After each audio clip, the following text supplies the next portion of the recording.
Rossiya davlati haqida qiziqarli va dahshatli ma'lumotlarni aytib o'taman. Siz ungacha like va obunani bosib turing. Men boshladim. Rossiya davlatining hududi Yer sayyorasining quruqligining 8 dan 1 qismini egallaydi. Rossiya davlatining hududi kosmosdagi Pluton sayyorasining hududidan, ya'ni yuzasidan kattaroq hisoblanadi. Rossiya davlati dunyoda yagona bo'lgan 11 soat mintaqasiga ega bo'lgan davlat hisoblanadi. Rossiya davlatining hududi 17,98,248 km² maydonni o'z ichiga oladi. Rossiya davlatini 2026-yilda aholi ko'rsatkichi 144 milliondan 146 million oralig'ida tashkil etmoqda.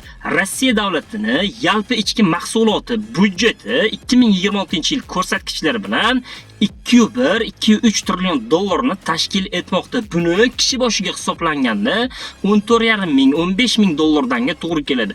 Rossiya davlatining asosiy daromad manbai byudjeti bu neft va gazni eksport qilishdan oladi va Rossiyada boshqa qazilma boyliklar ham juda ham ko'p.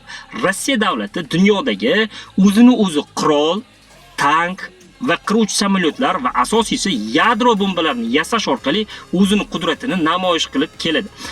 Rossiya davlatining dahshatli ma'lumotlaridan biri, Rossiyada dunyoda yagona bo'lgan o'lik qo'l tizimi mavjud. Bu tizim dastur bo'lib, Rossiyaga ko'rsatilgan hujumlarda o'zini o'zi ishga tushira oladigan dastur va Rossiya hududidagi yer ostida yashiringan gipertovushli, ya'ni ovozdan tez uchuvchi raketalarni ishga tushira oladigan dastur hisoblanadi.